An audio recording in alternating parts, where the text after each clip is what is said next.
Good evening, and welcome to Direct Impact Broadcasting, the station of growth and transformation. Affiliate of Creative Broadcasting presents Leadership Tidbits with Coach T. Wilson, with your host, Tawana Wilson, as she welcomes her guest to the studio.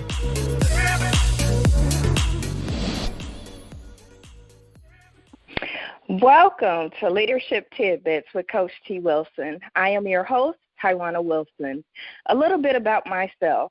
I am your award-winning leadership maven, medical laboratory scientist by background, best-selling author, owner and chief leadership coach at Trendy Elite Coaching and Consulting Services, executive director with the John Maxwell team, Maxwell DISC certified consultant, Send Out Cards referral partner, and co-owner of Direct Impact Broadcasting radio station. Before we bring on my special guest, I want to thank my March radio show sponsor, Mr. Martinez Wilson of 2nd Samuel Transport, where they make sure you get all of your Amazon packages delivered on time, located in Cincinnati, Ohio. Also, thank you to my media mentors, Ms. Ashley Little and Ms. Kimberly McLemore of Talk Radio TV Network, LLP. Today we have my special guest and big sister, Ms. Mardia Shands. Mardia Shands is the Executive Director for Partners for a Competitive Workforce, which is a regional collaborative that leads the efforts to grow the skills of the regional workforce and create a talent pipeline to meet employers' needs for labor. Ms. Shands has more than 20 years of human resources and workforce development experience across multiple industries, including manufacturing, supply chain, healthcare, construction, and IT. Her career has spanned from multinational global corporations to small not-for-profits across North America and Africa. She is an Aspen Institute Job Quality Fellow and is a member of Class 39 of Leadership Cincinnati. She has been recognized by the Cincinnati Business Courier as a 40 under 40 business leader and the YWCA of Greater Cincinnati as a rising star. She is the immediate past chair of the Workforce Investment Board of Butler, Warren, and Clermont counties, where she was recognized as a regional expert in workforce development issues and solutions. Ms. Shands also serves on the board of directors for the YWCA of Dayton and Lifespan. Mardia earned a bachelor's degree in economics from the University of Cincinnati and a master's degree in labor and employment relations, also from the University of Cincinnati. She holds the Senior Professional in Human Resources designation from the Human Resources Certification Institute and the Senior Certified Professional Certificate from the Society of Human Resources Management. Greetings, Mardia. How are you doing this evening? I'm very well, thank you. Thank you, Coach T. You know, it's funny. Every time I hear that bio being read, I'm looking around the room and thinking, who are we talking about? Who is that person? Okay. Well, thank you. Thank you for joining us this evening and giving the listening audience all of your expertise. So let's jump right in. Tell the listeners about your journey to leadership and how did you get to where you are today? Sure. So my journey to leadership, you know, I suppose I've always been on a journey and will always continue to be on a journey. And my journey to leadership has always been in place and started, I would say, as a young woman. And as a young woman in junior high school, throughout high school and undergrad and into grad school.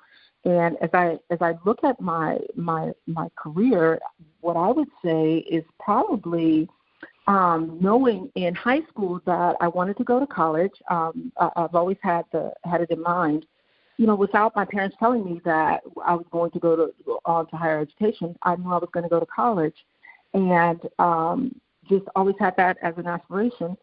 And throughout just pursuing my academics, I've changed major a number of times. I started off, of all things, as a fashion design major, and just a general studies major, and then ultimately settled on economics. And I knew I didn't want just a general business degree, and so I wanted to specialize in something, and so I started looking at economics, and in particular, labor economics. And so when I graduated with a degree in economics, I went out into the workplace and looked at specifically the Chamber of Commerce.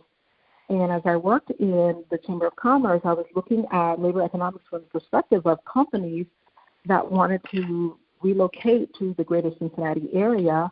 And the work that I was doing at the time was just general administrative work in pulling data together for companies to understand how they were coming into the area and was there available labor to support their business operations. And so I started to get interested in that work and what are the dynamics of looking at the labor market. And that led to a career in HR, believe it or not, because I wanted to see on the other side of it, okay, who is the person that's collecting that information and why are they collecting that information? And that information is while it's going to finance so that finance can understand, okay, what is the cost really is going into HR, because HR is the person, the people in the organization that's looking at your labor costs and so forth.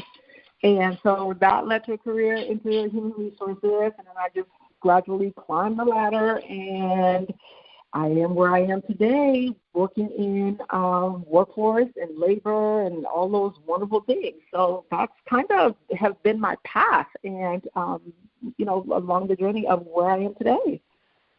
Wow, that's awesome. It's always nice to hear because sometimes we tell our young people go in with a plan, and sometimes they do, and it's nice to hear when you talk to working professionals that's like, well, I went in with one thing in mind. I thought I was going to go into fashion, and then I changed my mind and did general studies and then went into economics. So that was nice to hear, especially for our young people that might not have it figured out. That's right. And, so you're absolutely right. You don't have to have it figured out. I knew I wanted to go to school. I knew that for sure. And you couldn't tell me that I was not going to be on the runways of Paris and I wasn't going to be a fashion designer. And I stuck with it, too. 3 years into the program, I started thinking, okay, at some point I'm going to have to feed myself here. And so this fashion design thing is not, I don't know where we're going with this, but I hadn't seen my first runway yet, even at the College of Design, Architecture, Art, and Planning at UC. So I'm thinking, okay, you need a paycheck, girl, so get it together and try to figure out where this paycheck is coming from. And that's how I was able to at least sit in general studies for a couple of semesters and then ultimately sat in economics. And that's how my career blossomed from there. That's funny. I've never heard that story about you starting off in fashion design, but it all makes sense. Those who know you and have seen you in the boardroom and have seen you working, you were definitely, as the young people say, slaying in the boardroom with your fashionable attire. So that's funny. It all comes together. So you have such a vast experience in human resources and workforce development across multiple industries. How are you able to transition and be successful in industries that seem totally unrelated? Sure. And yes, I absolutely have been in a wide variety of industries, from retail to hospitality to manufacturing and construction. And what at the core of all of it is human resources, and the common word in all of that is human. And people are people, and so people are people across industries. And to be able to transfer my skills across those different industries, the common denominator in all of those industries are the people. And so within any organization, you're going to have people who run your operations and look at the commonalities in all of that. And so people come to work ultimately to earn a living. There are different motivators in people across industries. However, they come to earn a living. People come to work for the dignity of work. Some people come to work, whatever that thing is that they're trying to achieve or aspire to in their jobs. there are certain commonalities that ring true and consistent across industries. And so as an HR professional, I'm able to see what those similarities are, and I'm able to capitalize on what people bring to the workplace and help translate that into whatever objectives that whatever organization in whatever industry is striving to achieve. So that's how I'm able to translate the human capital across different industries. Awesome. And what about strengths? What strengths do you feel were necessary for you to be able to cross those lines of manufacturing and healthcare and IT? Sure.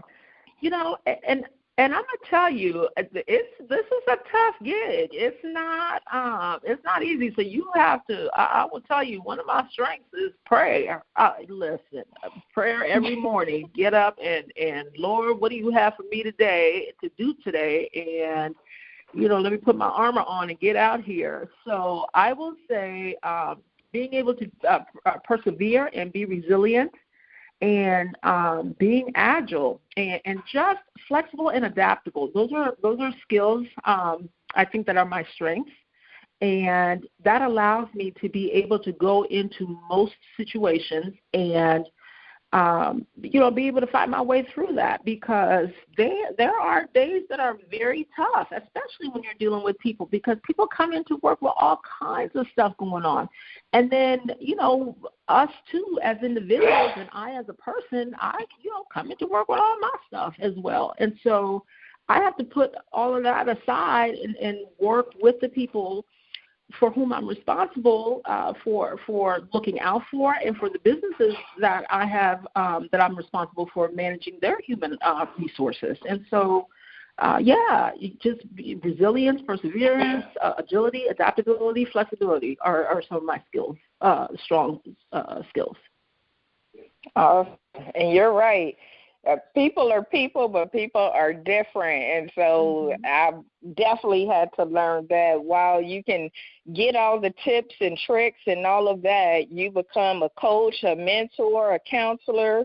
I mean, you become it all for your teams. Yes, I agree. I 100% agree. Yes.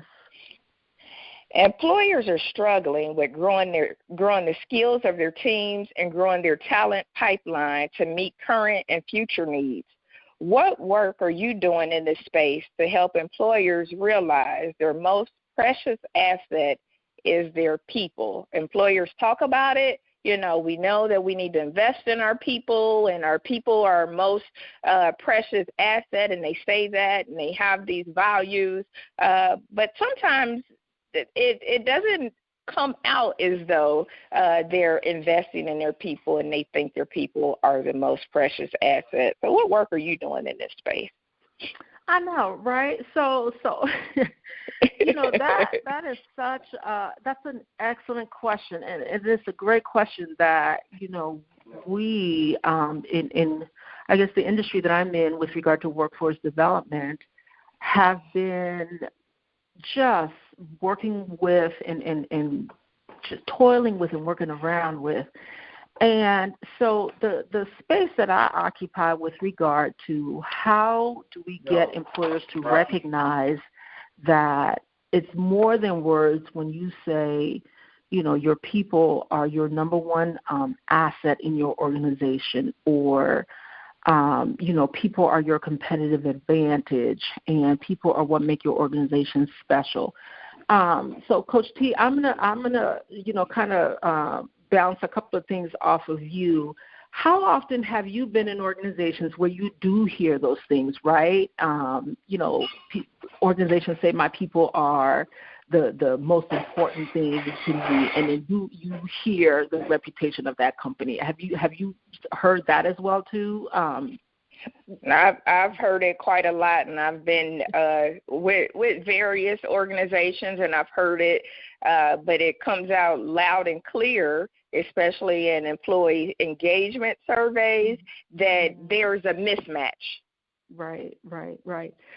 So, same thing. As an HR professional, some of the things that we would do too is, take give employees the annual engagement survey and so forth, and we would get the score back. And, we would take a look at the scores, put an action plan together with the aim of improving those scores. And then, theoretically, if the scores are improved, then that means that the employees are more satisfied or more engaged and so forth. Well, the way that looks like today and more recently, the way that the workforce is moving, we have a workforce now that's so dynamic. You've got really 4 generations working in today's workforce. You've got boomers, you've got Gen X, you've got Gen Y, the millennials, and then you've got Gen Z, who are an incredible group of young people. And with all of these folks in the workforce now, you've got a group of people who, with the boomers are like, you know what, you come to work, they pay you, you do your job, and that's that for that. You've got Gen Z who's like, I'm here for maybe the afternoon, and if I don't like what y'all talking about today, I may leave in the middle of the shift. So that's what you're dealing with, everything in between that. And so what employers are now understanding or have come to realize is that some of the employees, Gen Z, they don't care anything about you or your job. They're there to get that paycheck, earn that money for however long and however much they need. And it could be $50 for their Netflix bill. And the minute they earn that $50, they may or may not stay for the day, and they're out of there. And so if you are an employer who's interested in having a workforce, a top-notch workforce that you want committed to your organization, you're going to do whatever is necessary to attract and to retain that workforce. And the employees are like, I'll take it or leave it. And most often they're leaving it if you don't have a work environment that's conducive to what it is that they want. And what do they want? They want flexible scheduling. They want help paying off their student loans. They want help with their child care issues. They want to be able to go back to school, and they want you to pay for it in advance. They do not want tuition reimbursement. They want tuition prepayment. They want to be able to have a healthy meal on the company premises. They want Uber services. And so there's a whole myriad of things that employees are now demanding from their employers. And employers are understanding that in order to be a top competitor in terms of attracting and retaining talent, they're going to have to meet those demands because that's what the labor market is now saying it needs and it wants. And so what I'm trying to do now is get employers, to recognize that that's the way that the labor market is now behaving, and trying to get employers to understand that if they don't change the paradigm and understand that that's how the labor market is behaving, they're going to be left to the side and not able to fill their open positions, and people are just going to move on to those employers who offer those types of benefits. So that's what I'm doing in that space in terms of helping employers attract and retain top talent. That's excellent. That's an excellent point. I mean, I see it all the time where employers want to attract that top talent, and they may be able to do that. However, the retention starts to be an issue when they are not investing in their employees. They're not offering leadership training. They're not offering coaching. They're not offering those things that keep those employees being the best. And what happens is at some point, after they feel that their talents are not being groomed and not being poured into, then they move on to another employer. And unfortunately, with so many people retiring at this point, we're finding, and especially in healthcare and in laboratory medicine, is that there's a huge shift in need for leadership. And we're struggling to find those qualified candidates in that we do have some old school thinking and not developing that talent. So that's awesome work that you were doing in that space. Absolutely. And here's the thing, interestingly enough, leadership comes in all forms. Leadership is not derived through a title that somebody bestowed on you, and leadership isn't necessarily derived because of age. Leadership can come, again, in all different forms, and you can have someone on the team who is a natural leader and somebody who people coalesce around and will follow because that person has wisdom, that person has vision, that person has experience, and people just naturally gravitate to that individual and will follow that individual. And so I think sometimes we tend to look at a person and think, oh, well, that person's too young, or that person doesn't have the right pedigree, whatever it is that we ascribe to people to call them leaders and so forth. But a leader, in my definition, if people are willing to follow that person, they're a leader. If that person is able to get people to understand, to see, if that person can cast a vision and get other people to buy into that vision and can move people along a continuum, that person, in my definition, is a leader. And so leadership presents itself in a lot of different forms. And people, I think, sometimes we can be a little short-sighted in who we decide is a leader. So I just think that we should open up our definition a little bit more. Absolutely, absolutely. I'm happy you said that, and that's the reason why I started this show, is because when people think about leaders and leadership, sometimes they equate it to a title. And so I want the listening audience to know that leaders come in all packages, different backgrounds, different experiences, doing different things. And as I work with the young people, a lot of times they don't see themselves as leaders. What they see as being a leader is somebody that's out being the voice of the company, being that person you see on TV. And so the more we can change our verbiage around leadership and are we leaders? We're all leaders. We need to claim that. Mm-hmm. So that was an excellent point that you made. So, Mardia, we know that with success comes failure. It's important that our listening audience know that the journey to leadership is not all roses and good times, as what they may see, as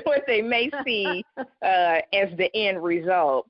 So tell us about one of your biggest failures and the learning lesson that you gained from it. Sure, absolutely. I would say it's not necessarily one point or a moment in time. I would say, my biggest failure overall, just through my leadership journey, is that I didn't give myself enough time to enjoy certain points along my journey, and I didn't give myself enough time to mature in certain points along my journey. I was so driven, and I have been so driven and so goal-oriented along my leadership journey and just within my career that I moved a lot sooner than I should have in some of my roles, and I moved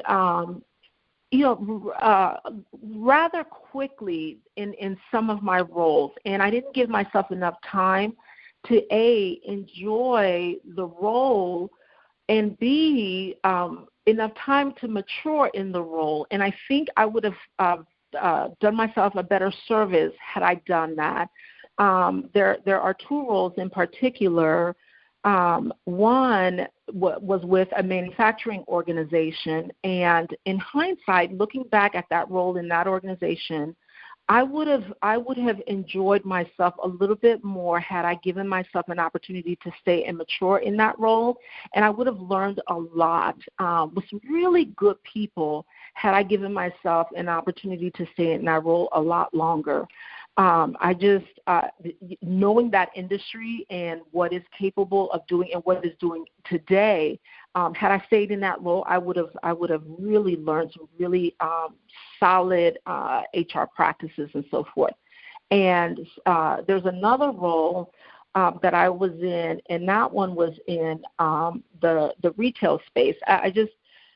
Retail is an interesting industry. It's got the craziest schedule in the world, and I hated that. But talk about being upfront and personal with people.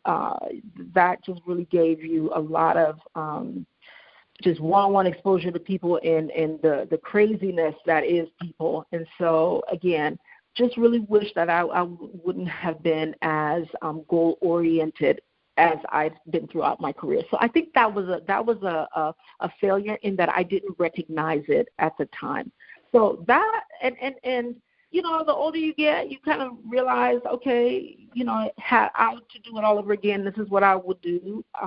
But young people and people who are moving through their career and those who are goal-oriented, slow down. It's not going anywhere. It's not going anywhere. It's going to be here, and give yourself time. It'll be here, and what's for you is for you. So just slow your roll. You'll be all right.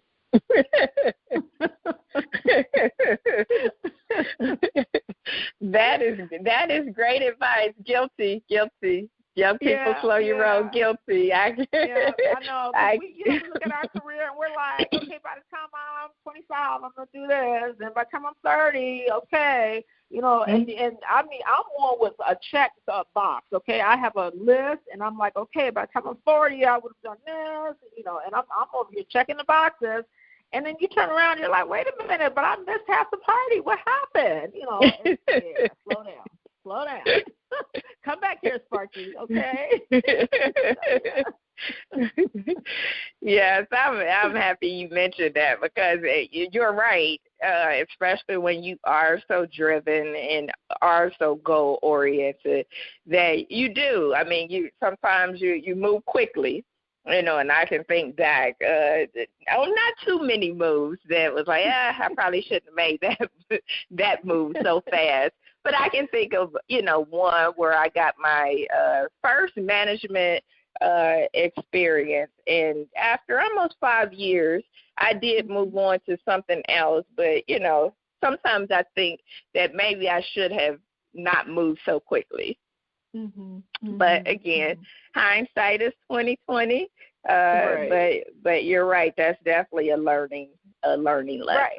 It is. And what's interesting too is you've got your colleagues that you're so-called competing with, and as they move in their careers too, and this is human nature. It's like you're in this make-believe race, and that's exactly what it is, audience. It's a make-believe race. You're thinking, okay, well, my colleague just got promoted to this, and they're moving their career along this line. So stay in your lane and worry about what it is that you're doing, okay? Enjoy your career and your journey, and focus on your journey, because what's for you is for you. And don't worry about what this person over here is doing. And I know, easier said than done. Trust me, you'll be fine. Your journey is going to be as different as you are different. And enjoy it. Take your time and relish in it and so forth. And you'll get to where it is that you're supposed to be. Just don't look to the left and don't look to the right, and don't be worried about what this person over here is doing. And, they got this award and they achieve this accomplishment and whatnot. That all of that is foolishness, and all you're doing is just stressing yourself out. So just enjoy the ride and enjoy the journey. Good point. From frontline manager to various senior executive roles that you've held, I'm sure there's been a lot of tough decisions that you've had to make. Some you agree with, and others you probably didn't. Yes. Can you share with us one of these tough decisions that you had to make and the result of that decision? Sure. And in HR, it's very that world is as complex as it gets with regard to being in a position of making decisions that you personally may not agree with, and your organization may, take a position that you just don't agree with, and you have to make a call. I had an employer where we had to make a decision about whether or not we were going to offer a certain benefit. And I thought it was in the employees and the company's best interest if we offered a certain benefit. And having done the legwork behind it in terms of was it in the company's best interest, in the employee's best interest, from just a cost perspective, from an attraction and retention perspective, well-being, all of the analysis around it, I believed that the company needed to provide that particular benefit. And the company decided they should not. And I, presented a business case for this is why I think we need to proceed in this direction and why we need to pursue this. And I could not get overall support for that decision. I enlisted allies in the organization who I, knew would go before the powers that be. And I got, again, information to validate the position that I was taking, justify the position I was taking, and I just could not get the support that I needed. And this is something that I personally thought that we needed to be doing. And it didn't go against anything, against the company, and they just decided that they didn't want to do it. And at the end of the day, what you can do is what you can do, and that's all you can do. And they decided, nope, not going to offer this, and we didn't offer it. And I just was stunned that, wow, okay, they're not going to do this. And at the end of the day, it kind of was what it was. And I just was so disappointed. But, disappointments are part of life and part of the job, and it just was what it was. And I'm still kind of sitting here like, wow, they didn't do it. And okay. So yeah, you make hard calls, and you just kind of let it be what it is.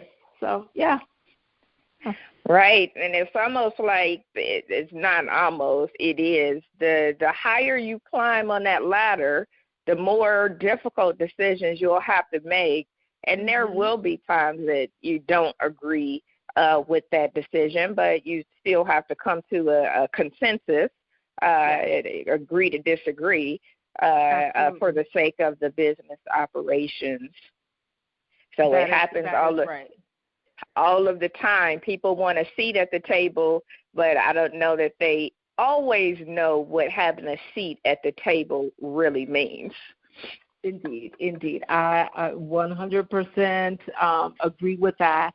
And then too, that said, there are times now where there's business decisions that need to be made, and then there's also personal decision and things that come against or will come at you from a personal integrity and personal credibility and personal stance, where there's a decision that needs to be made that may come in conflict with that. And so what do you then do in cases like that?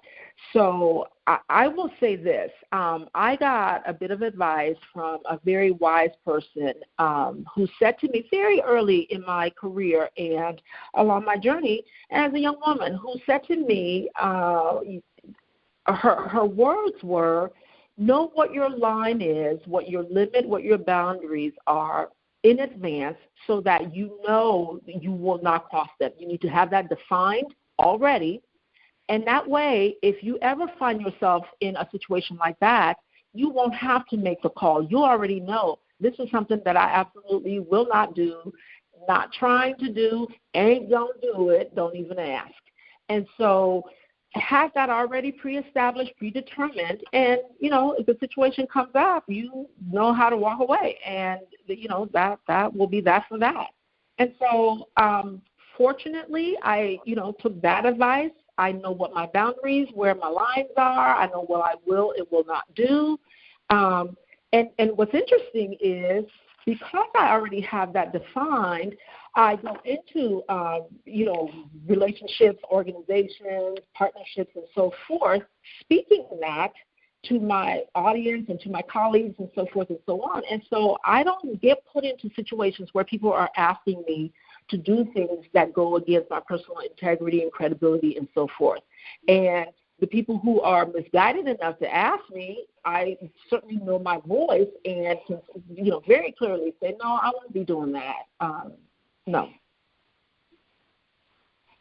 Well, that's good advice. That has come up numerous times of really knowing where you stand. And I know some people come in conflict with that because they may not be clear on their core values or where they stand. And then during those times where you have to, you come up against these decisions or those issues, it's hard to think at a time when you don't already know where you stand at. Mm-hmm. So, you're absolutely right with regard to core values.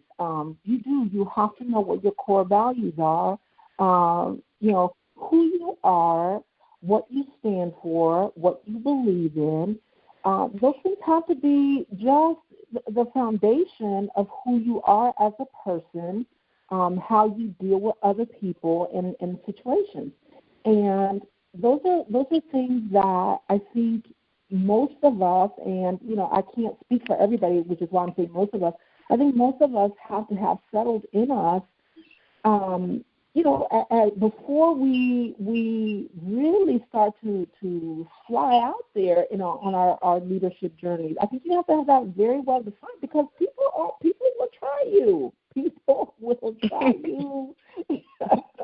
Yes, they will. They will try you. They will test you. They will poke at you, and they will prod you. And you need to be able to hold your own and hold your ground in terms of, no, I'm not doing that. Don't ask me to do that. These are my core values and my core principles, and what you're asking me to do goes against them.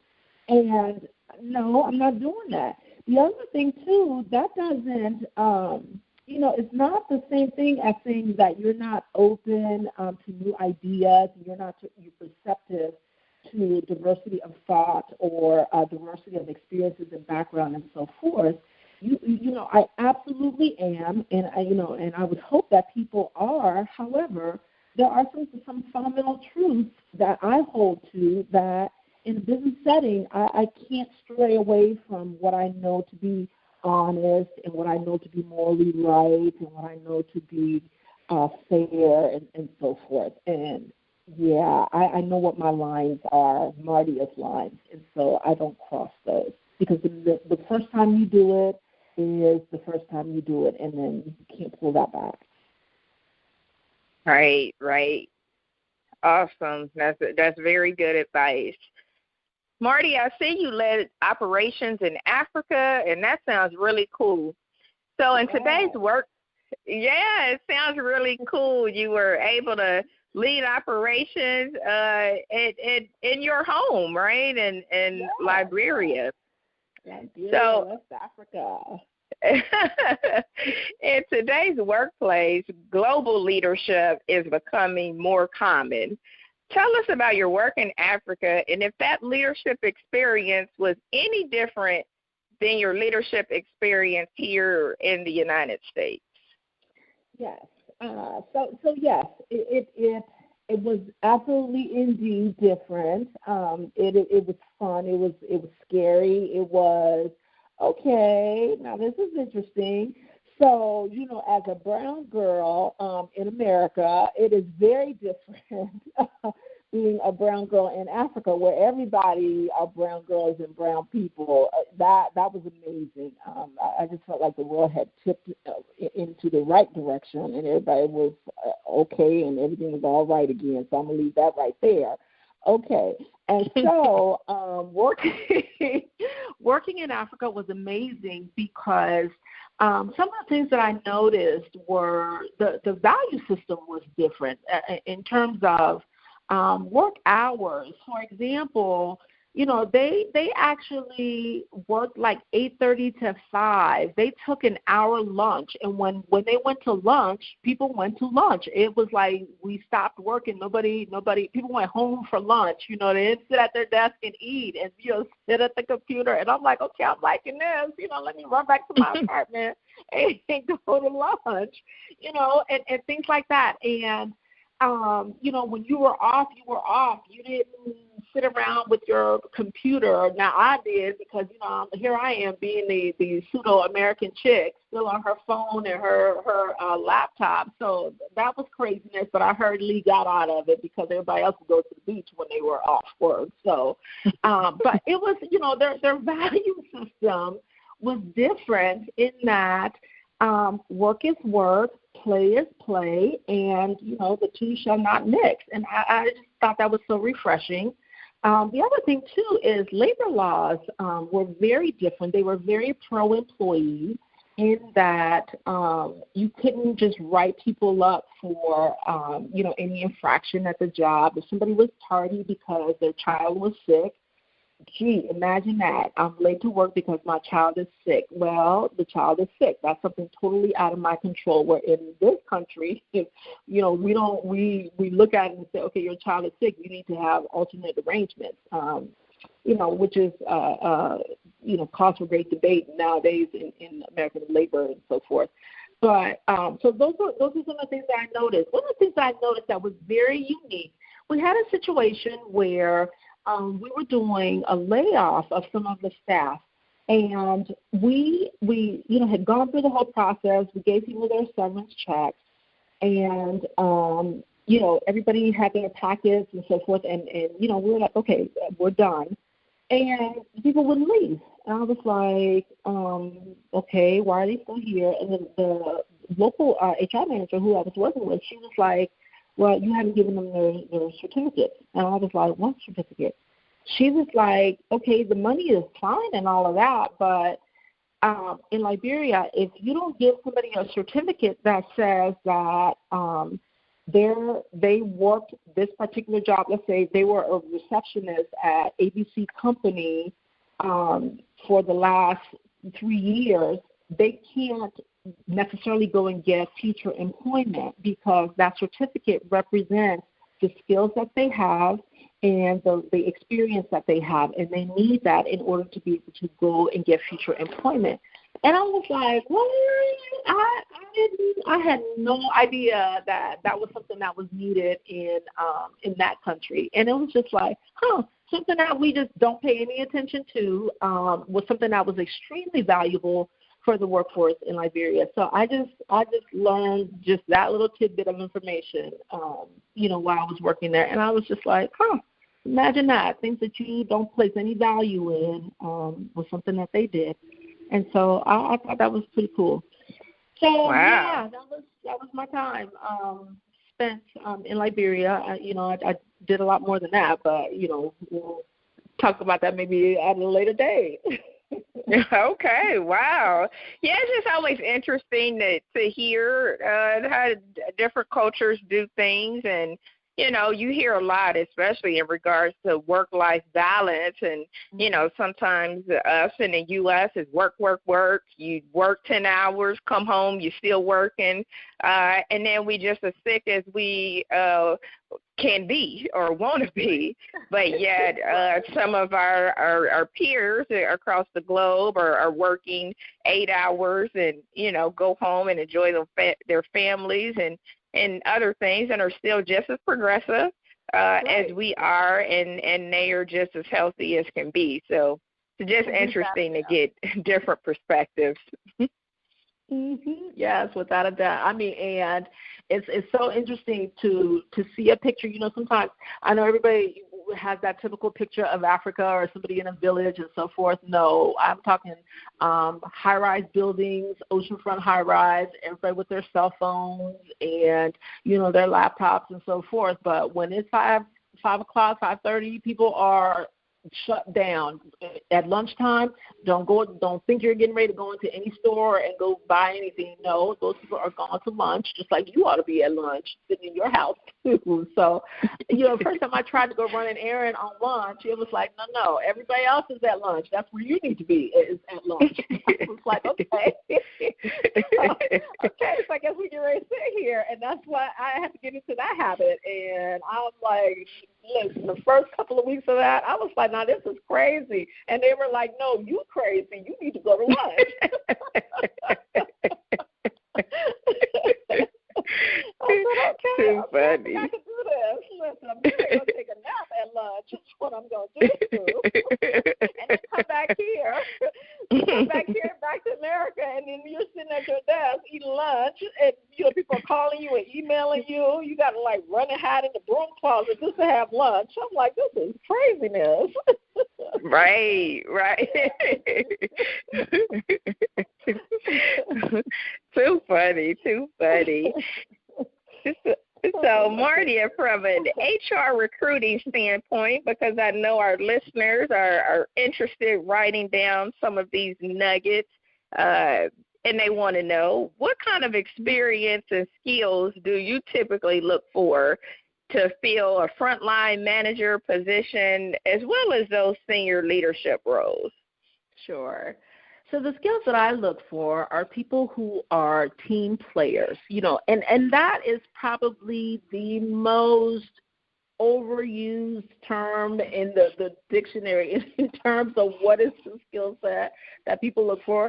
Team player, can you play nice in the sandbox with everybody else? It's just that simple. And, we learn that or are supposed to learn that in kindergarten.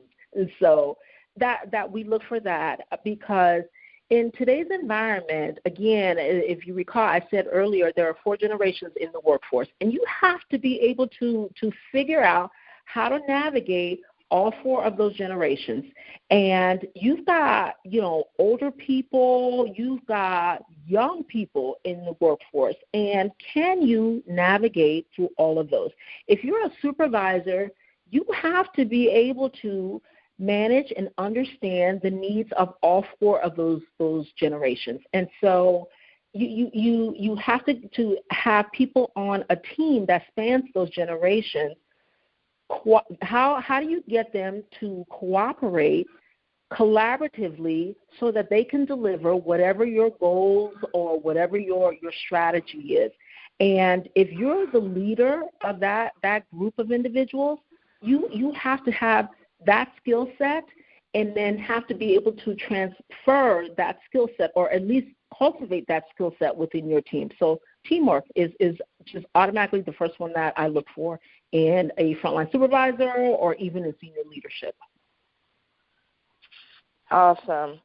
Mm-hmm. What suggestions do you have for ways people can, acquire the skill of being a team player or organization or being able to communicate effectively across all of these generations? If they feel like they are unable to get it in their role now at their employer, how best do you, what would you encourage them to do to get those skills to be comfortable and prepared? And you're right. You're absolutely right in terms of communication. That's another skill too that people certainly do need to be strong in as well. And if you feel like your current opportunity is not giving you the chance to acquire those skills, so I'm gonna do a shameless plug for Coach T here. You need to get you a Coach T. You need to get you a coach, whomever, but find a coach and find a mentor. And those are people who can help you acquire the skills that you need in order to be successful in your leadership journey and, on your career path and so forth. But coaches will do a couple of things for you. One of it is be able to give you some honest feedback about where you may have a gap in your skill set. Coaches will also be able to help you acquire those skills because in addition to giving you that feedback, they'll give you information about how to acquire those skills where they see the gaps. And in talking with you, they will be able to point out specific examples of, okay, this is where I see the gap is occurring, or these are the circumstances and situations in which I see the gap is occurring. Let me give you examples of how you can cultivate teamwork and communications and so forth. And again, mentors do the same thing. They can take you under their arms. They can give you exposure to those types of skills and so forth. And I think those are coaches and mentors are probably two of the biggest ways that I think you can help acquire those skills if you're not getting them in your current role or environment. Excellent, excellent. You are very correct. And that's what we are able to do with those that we mentor or those that we coach. So, Mardia, how can a listener stay connected with you and support you in your efforts? Sure. So you can get a hold of me. I am on Twitter, and my Twitter handle is @ShandsMardia, @ShandsMardia. And so if you want to get any of my leadership tidbits, you can reach out to me on Twitter. And that's how you can hear from me. Awesome, awesome. Yeah, you've shared a lot of great wisdom with me over the years, and I definitely appreciate it. One thing you shared with me from an HR standpoint, especially as I was moving into management, that I never forgot, because I've had to do this. I've had to separate employees from organizations and introduce them back to the community. But one thing that sticks with me is that you said, if you have a choice, never separate somebody on a Friday where they have over the weekend to think about it and process it and not have anybody to talk to. And while that sounds, like maybe it's not a big deal, I think about those things because, again, if we have a traumatic event and go through that cycle, and so anytime I've had to do that, I'm like, okay, now what day do we think we're going to do this on? And anytime they ever said something close to the weekend, I'm like, if we can avoid that, let's not do that. So I thank you for that, because that has been pretty helpful, because I have seen people not take the news in a positive, in a great way. This, almost been detrimental. So thank you for sharing that with me. I put that in my leadership skill box so that I know. Yeah, it's important information. As you move to the top, you got to make a lot of those tough calls. You do. I that one I learned the hard way. So yes, I'm glad you got that one in the leadership toolbox there. Yes. Well, there's several, but that one definitely that was one of those early ones, and when I had to be involved in those separations, I just always kept that in my mind. So thank you so much, Mardia, for taking the time out of your busy schedule. I know you're busy. You were like flying around here and doing tons of great things inside your workplace and out in the community. So I thank you for giving me the opportunity to interview you today. It was definitely an honor to have you as my guest, and many blessings and much success to you on your journey. Thank you so much. It was my privilege and pleasure to sit on the show with you and talk about my leadership journey. I really appreciate your time. Thank you. No, thank you. So thank you, listener audience, for tuning in to tonight's show with our special guest, Miss Mardia Shands, where she shared with us, this work is hard, people. It's hard, especially as you move to the top. So you need to find whatever that inner being is or whatever that strength is to get you through so that you are able to persevere and be flexible and adaptable. Know where you stand Have that line drawn way before you have to make a decision. And make sure you find yourself a coach or a mentor. Those are people who are going to give you honest feedback. They're going to help you acquire the skills and just be honest with you and let you know where those gaps are. So if you don't have a coach or a mentor, make sure that you invest in one. All of us that's at the top or near the top or on the journey has multiple coaches and mentors in our lives. If you're interested in being a guest on the show, being a radio show sponsor, highlighting your business or event, please email dibroadcasting@trendylletellc.com. Again, that's dibroadcasting@trendylletellc.com. And please tune in next week to hear from another amazing leader. Until then, have a good evening. Thank you, friends, for tuning in to another episode of Leadership Tidbits with Coach T. Wilson, where Taiwana speaks with leaders who share nuggets of wisdom that you can use in your personal and professional life. Follow her on Facebook, Instagram, and Twitter at Coach T. Wilson. Connect on LinkedIn or visit www.coachtwilson.com. And remember, in life, learn as much as you can, appreciate often, and lead fearlessly.